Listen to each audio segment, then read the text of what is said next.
Well, it's that time of the year again. The Morgan Stanley World Cup of Watches league table is out, and that's all most people are talking about. This is peak me. This is something I love doing. And so after the intro, I am going to get into some of the less obvious things that you can see coming out of these numbers if you dig into them.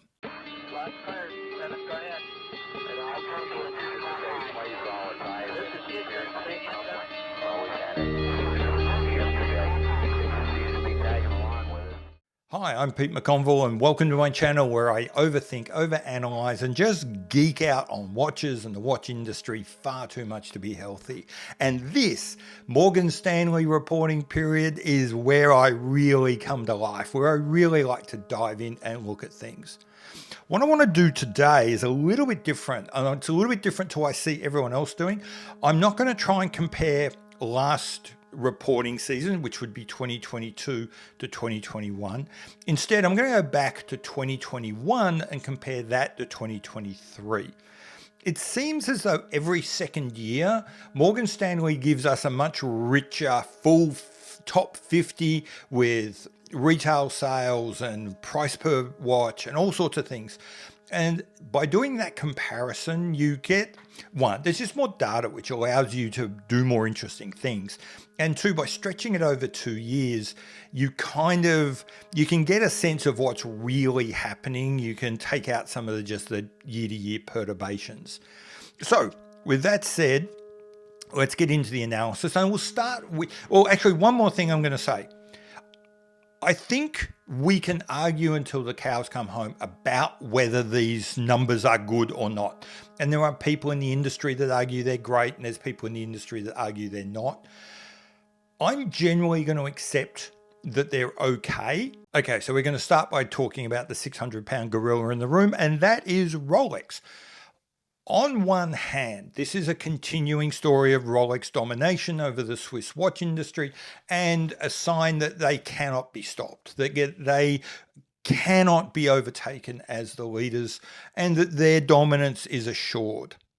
But I think if you dig into it, I'm actually of the view that if we aren't at peak Rolex right now, we will be very soon. Let me explain. If we go back to the first one of these, sometime around 2017, then Rolex was selling around about 800,000 watches a year and had 18.5% market share. Fast forward to 2021, and Rolex's production had expanded to around about 1 million watches a year, so it had expanded by around about 25%. But in the same time, their market share had exploded from 18.5% to 28.8%, a 55 to 60% increase in their market share, despite only producing 20 to 25% more watches.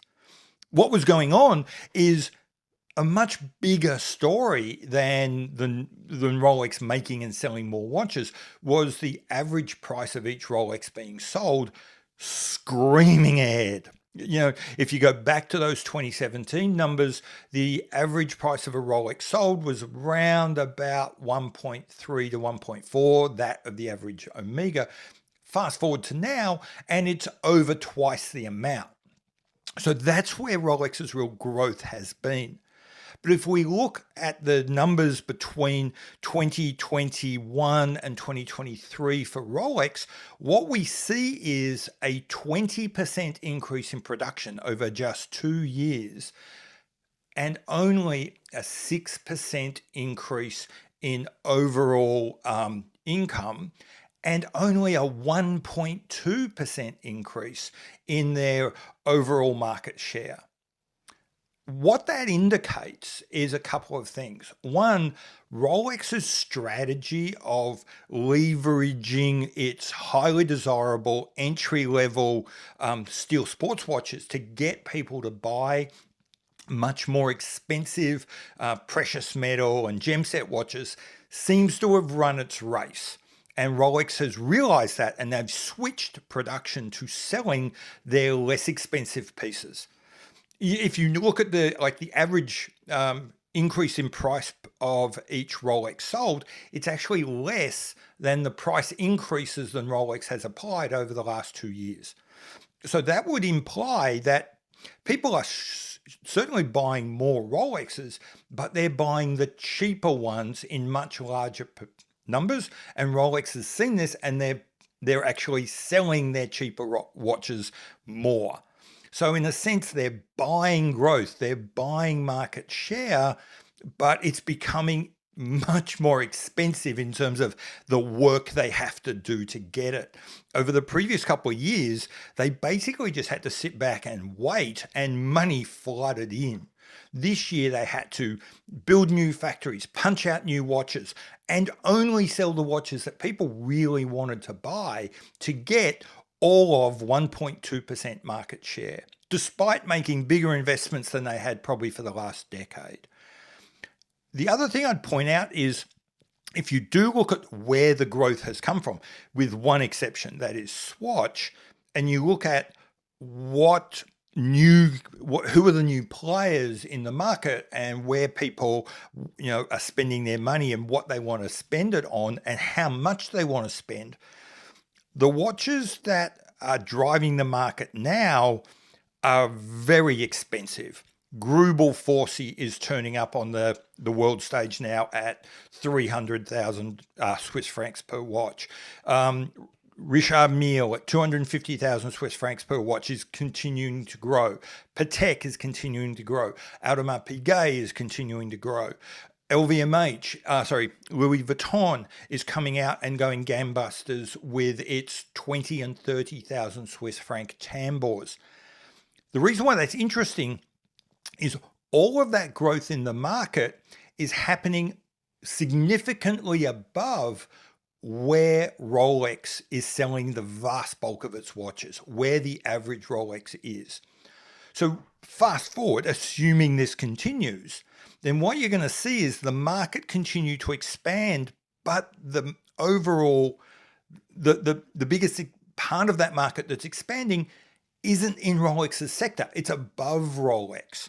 And so the balloon is going to keep getting bigger and bigger, but Rolex's share of that balloon is limited because it's not a huge player in that stratospheric space.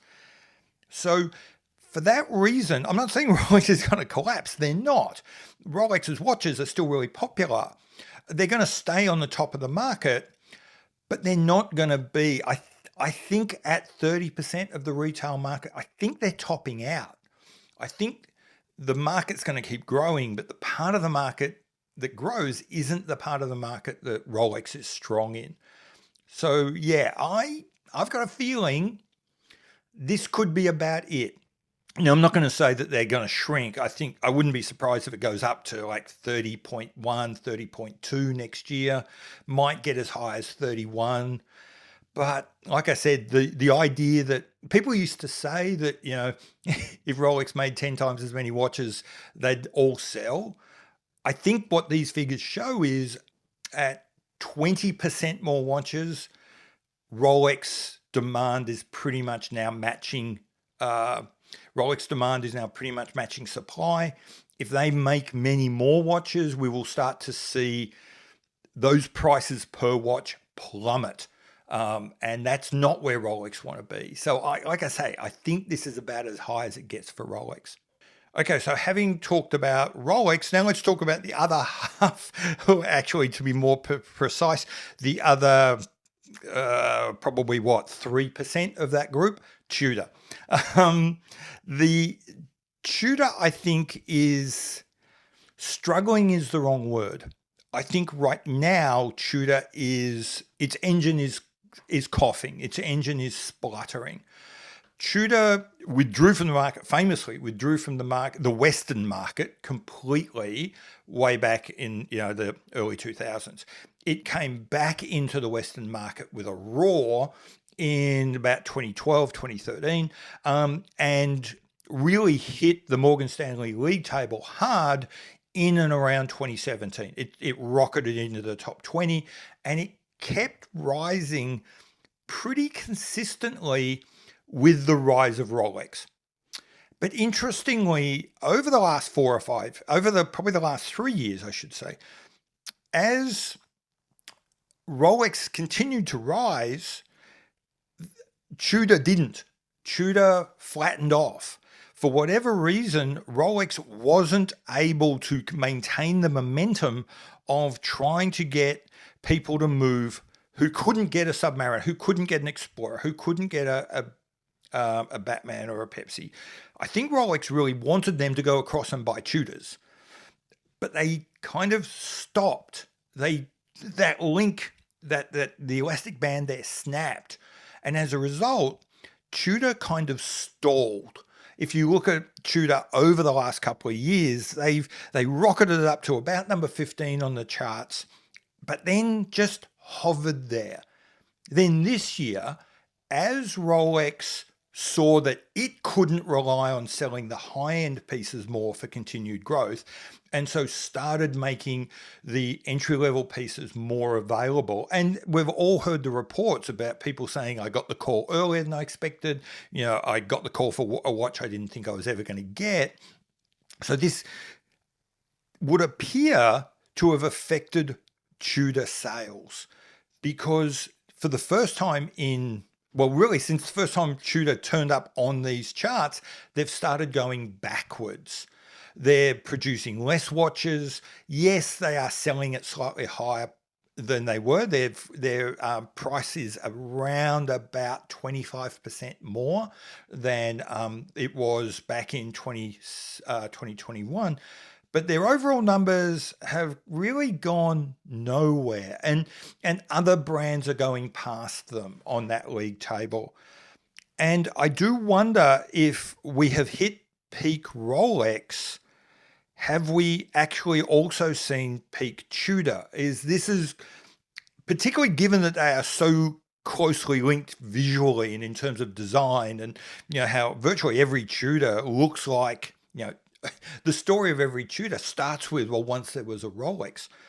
If those Rolexes become more available, it starts to ask the question, there will be people who love the Tudors and who want to buy just Tudors, but I can't imagine that I have to imagine that as Rolexes, those entry-level steel sports versions become more popular, why would you buy a Black Bay when you can buy the real thing? When I did this last, I thought, when I spoke about this last, I actually said I thought that Tudor was in trouble and that something had to happen if it was going to go ahead. I'll be honest, I was not expecting it to fall back the way it did and get passed by other brands. But now that I see it, it does all kind of make sense. And I do begin to wonder, might it be possible that we've seen the best Tudor gets, and that Tudor sales numbers actually start to fall fairly dramatically after this year? Okay, so that's it. I'm going to do another video tomorrow also digging into this, and that's going to be the 6 brands that dropped out of the top 50 and the 6 brands that have come into the top 50 and what that tells us about the market.